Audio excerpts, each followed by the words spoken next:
Guys Narayan मूर्ति साहब का एक बयान आया कि जो भी यंगस्टर्स हैं हमारे देश में उनको दिन में 10 घंटे काम करना चाहिए, वीक में 70 घंटे अगर हम संडे को भी इंक्लूड करके चले तो।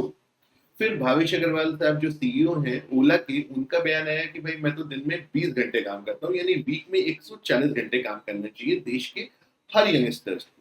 अब इसके बारे में आपकी कुछ भी सलाह हो सकती है। अगर आप यूट्यूब फॉलो करते हैं, इंटरनेट फॉलो करते हैं, तो कई लोग इसके समर्थन में हैं, कई लोग इसके अगेंस्ट में हैं। लेकिन आज की वीडियो में मैं इसके बारे में कोई भी बात नहीं करना चाहता। एज अ टीचर मैं आज की इस वीडियो में आपसे बात करना चाहता हूँ about the study life balance. भाई वर्क लाइफ बैलेंस तो है, लेकिन what about the study life balance? हमारे देश में जो स्टूडेंट्स है, खासकर जो इंजीनियरिंग स्टूडेंट है, ऑल्दो ये प्रॉब्लम देश के हर एक स्टूडेंट को है। इवन अगर कोई आर्ट स्टूडेंट है, कोई कॉमर्स स्टूडेंट है, मेडिकल स्टूडेंट्स की तो बेचारों की बात ही छोड़ दो। जो इंजीनियरिंग ग्रेजुएट्स है पर्टिकुलरली, अगर हम उनकी बात करें तो वो आज की डेट में बहुत स्टडी लाइफ इम्बैलेंस में जी रहे हैं। उनका बर्नआउट इस देश में, हमारे देश में इस समय इतना ज्यादा है जिसके लिए आप बहुत सारी डिप्रेसिंग न्यूज आज की डेट में देखते हैं। और मेरे को तो घबराहट होती है ये बात बोलने में भी कि वो न्यूज क्या है। आप समझदार हैं, खुद ही समझते हैं। सो हमारे देश में अगर हमारे को कॉम्पिटेटिव एग्जाम निकालना है अपनी डे टू डे एक्टिविटीज को मेंटेन रखते हुए, सो हमें बात करनी पड़ेगी स्टडी लाइफ बैलेंस की। आपको दिन में 12 घंटे पढ़ना चाहिए, 15 घंटे पढ़ना चाहिए। और आपने बहुत सारे अपनी लाइफ में मोटिवेशनल कोट्स और मोटिवेशनल कोट्स पढ़े होंगे और देते हुए लोगों को भी देखा होगा कि भाई ऐसा करो, अगर कुछ पाना है तो ये जज्बा होना चाहिए, वो जज्बा होना चाहिए। But what about the study life balance?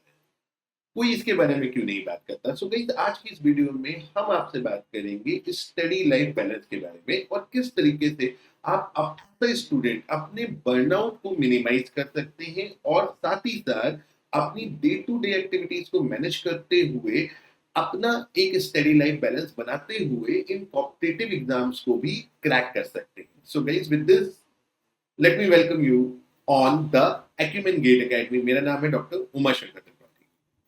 सो 5 ऐसे इंडिकेटर्स हैं जो आपको बताते हैं कि कहीं आप स्टडी लाइफ इम्बैलेंस से तो नहीं डील कर रहे, कहीं आप बर्नआउट तो नहीं।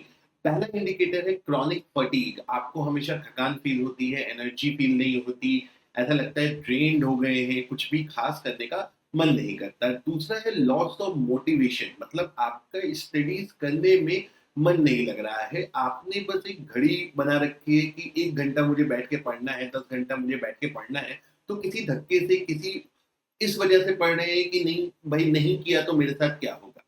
तीसरा, इमोशनल डिस्ट्रेस, मतलब आप बहुत जल्दी इरिटेट हो जाते हैं, दूसरों की बातों से जल्दी बुरा मान जाते हैं। कोई आपसे कुछ कहता है तो वो बात आपके मन में बहुत लंबे समय तक घूमती रहती है। आप एंग्जाइटी फील करते हैं, डिप्रेशन फील करते हैं, आपके मूड बहुत जल्दी जल्दी स्विंग होते हैं। तो ये तीसरा आपका इंडिकेटर है। चौथा और मेजर इंडिकेटर है आपका डिक्लाइनिंग एकेडमिक परफॉर्मेंस, मतलब आपने 10 घंटे 12 घंटे बैठ के पढ़ाई की और जब उसके ऊपर आप क्वेश्चन लगाने गए तो आपका फॉर्मूला रिकॉल नहीं हुआ।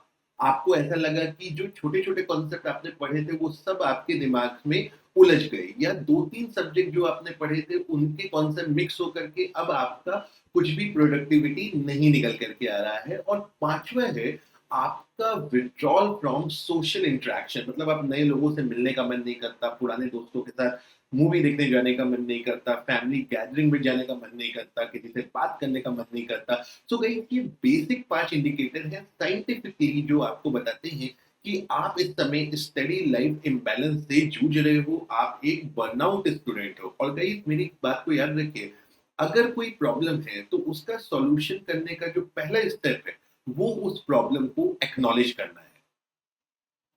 सो गाइस, अगर आप भी इन इंडिकेटर्स को फील करते हैं, आपको लगता है कि आप बर्नआउट है, तो इससे लिए आप क्या कर सकते हैं, इससे बाहर आने के लिए आप क्या कर सकते हैं? तो सबसे पहली चीज है सेल्फ केयर। देखिए, साइंटिफिक स्टडीज कहती हैं कि एक इंसान को 7 to 8 आवर्स की नींद जरूरी होती है अगर उसको प्रोडक्टिवली कुछ काम करना है, अगर अपनी प्रोडक्टिविटी को मैक्सिमाइज करना है। तो अपनी स्लीप को एक लिमिट से ज्यादा कॉम्प्रोमाइज मत करिए। 7 to 8 आवर्स की जो स्लीप है वो जरूरी है। दूसरी चीज, कुछ एक्टिविटीज में पार्टिसिपेट करिए जो आपको रिलैक्सेशन देती है। जैसे कई लोगों को म्यूजिक सुनना बहुत अच्छा लगता है, कई लोगों को आउटडोर गेम्स खेलने अच्छे लगते हैं। तो कुछ समय आप अपने दिन का उसको भी डेडिकेट करिए। ये एक तरीके का आपके लिए चार्जर की तरह काम करेगा और आपके मोटिवेशन को भी बूस्ट करेगा। दूसरी चीज है यहाँ पे कि आप रियलिस्टिक गोल्स को यहाँ पे सेट करें। कई बार हम इस तरीके के टाइम टेबल देखते हैं कि सर मैं सुबह 4 बजे उठूँगा, फिर 4 घंटे पढ़ूँगा, फिर 5 मिनट ब्रश करूँगा, फिर 10 मिनट में मैं चाय नाश्ता करूँगा, फिर 4 घंटे पढ़ूँगा, फिर कॉलेज जाऊँगा। तो ये अनरियलिस्टिक बात है, बेकार की बात है। देखिए, जो आप नहीं कर सकते अगर आप उसको सोचेंगे, उसको कहीं लिखेंगे, उसको गोल सेट करेंगे तो हर दिन एक गिल्ट ट्रिप पे जाएँगे। आपको ये सोचना है कि क्या पॉसिबल है? थोड़ा अपनी लिमिट को तो स्ट्रेच करना ठीक बात है, लेकिन ऐसी कोई चीज़ सोचना जो आप 1 दिन कर सके, 2 दिन कर सके, उसके बाद आपकी तबीयत खराब हो जाए, आप 1 हफ्ता फिर कुछ भी ना कर सके, इसमें कोई सेंस यहाँ पे नहीं बनता है। तो रियलिस्टिक गोल सेट करना यहाँ पे बहुत ज़रूरी है और अगर आप कोई रियलिस्टिक गोल सेट करते हैं, तो इससे ये भी होता है कि आप उस गोल को अचीव करते हैं और जब आप गोल अचीव करते हैं, तो आपको नेक्स्ट डे का गोल अचीव करने के लिए भी मोटिवेशन मिलती है। तीसरी बात है सपोर्ट। देखिए सपोर्ट बहुत ज़रूरी है, लोगों से बात करना, लोगों से अपनी भावनाएँ बताना, अपने इमोशंस शेयर करना ये बहुत ज़रूरी है। आज की डेट में हम मोबाइल्स पे, लैपटॉप पे, इंस्टाग्राम, फ़ेसबुक, यूट्यूब यहाँ से ही सारी बातों का सॉल्यूशन खोजने की कोशिश करते हैं, लेकिन कई बार सॉल्यूशन हमारे पास ही होता है।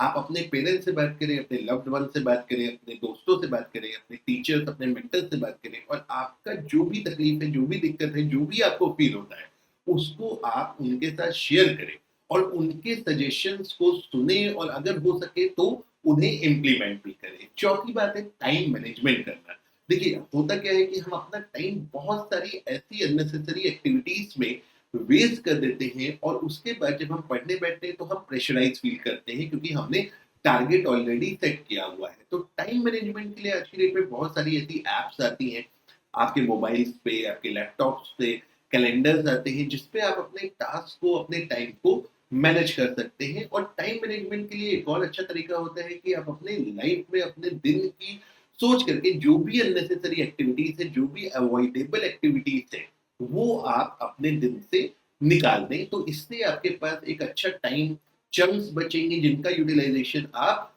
पढ़ाई के दौरान कर सकते हैं। 5वां है कि आपको ब्रेक्स लेने होंगे और डिस्कनेक्ट करना होगा।